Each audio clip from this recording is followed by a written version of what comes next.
Disclaimer. Ang video na ito ay for informational and educational purposes only na ginawa with the help of artificial intelligence or AI. Kung meron kayong mga mahahalagang desisyon, ay maari lamang na kumonsulta sa mga eksperto o profesional. Kumusta ka, kaibigan? Welcome ulit sa Edwin Tan Podcast, kung saan napag-uusapan natin ang mga pelikula, libro, at mga karanasang nagbibigay sa atin ng inspirasyon, direksyon, at kaunting pagninilay sa ating buhay. Ngayon, pag-usapan natin ang isang pelikulang puno ng kulay, emosyon, at pagbabago. Under the Tuscan Sun, na idinirek ni Audrey Wells at pinagbidahan ng napakagaling na si Diane Lane bilang si Frances Mace. Alam mo yung mga pelikulang simple lang sa kwento pero malalim sa pakiramdam? Ganun siya. Sa una, mukha lang itong kwento ng isang babaeng nagpunta sa Italy para mag-move on. Pero habang tumatagal, mapapansin mong para siyang metaphor ng ating sariling spiritual journey. Frances Mace, isang writer, successful, pero nasira ang mundo niya nang maghiwalay sila ng asawa. Broken-hearted, lost, at hindi alam kung saan magsisimula. Hanggang sa isang araw, habang nasa Italy, bigla niyang binili ang isang luma, sira-sira, at abandoned na bahay sa Tuscany. Crazy decision, di ba? Pero minsan, yung mga crazy decisions na, yan, sila pala ang nagbubukas ng bagong daan ng ating buhay. Habang inaayos niya ang bahay, nagkukumpuni, nagpipintura, nagtatanim, nag-aalaga ng ubas, unti-unti rin niyang inaayos ang sarili niya. Yung bahay ay naging refleksyon ng kaluluwa niya. Dati sirang-sira, pero unti-unting bumabalik sa ganda at liwanag. Kung iisipin mo, lahat tayo dumadaan sa ganun. May panahon na parang wasak ang mundo natin. Nasaktan tayo, iniwan, nabigo sa pangarap o sa relasyon. Pero sa gitna ng pagkasira, may panibagong invitation si life. Anak, ayusin mo muli, hindi ang bahay, kundi ang sarili mo. At dito papasok ang spiritual side ng pelikula. Si Frances, sa umpisa, hinahanap ang pagmamahal sa labas, mula sa iba. Pero sa dulo, natutunan niyang ang tunay na pagmamahal ay nagsisimula sa loob. Na minsan, hindi mo kailangan hanapin ang the one, kundi hanapin muna ang sarili mo. Ang bawat pako na pinukpok niya, ang bawat pintura na ipinahid niya sa dingding, ay parang act of healing, isang dasal na tahimik. At habang ginagawa niya iyon, nakikinig siya sa bulong ng kalikasan, sa tunog ng hangin, sa init ng araw.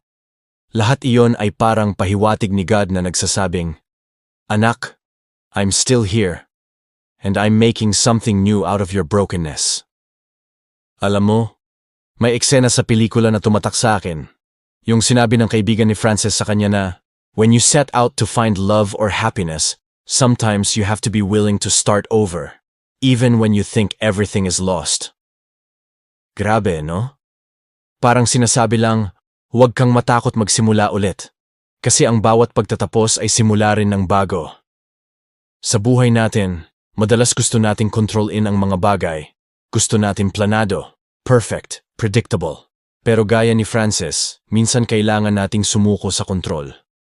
Kailangan nating bitawan para matanggap ang bago.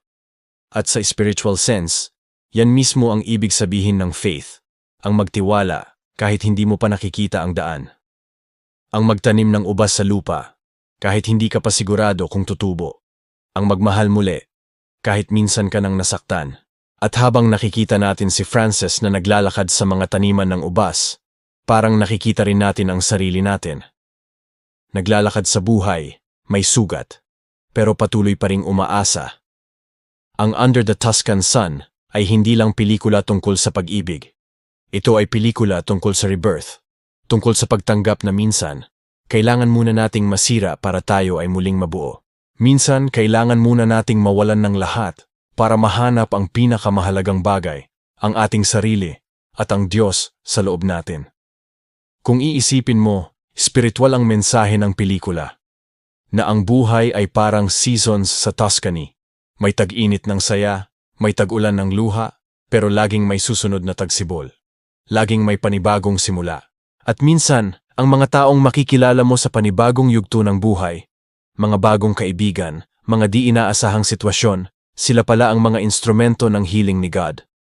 Kaya kung nararamdaman mong parang wala ka sa ayos ngayon, O parang naglaho ang dating saya, isipin mo lang si Francis at sabihin sa sarili mo, maybe this is my Tuscany moment.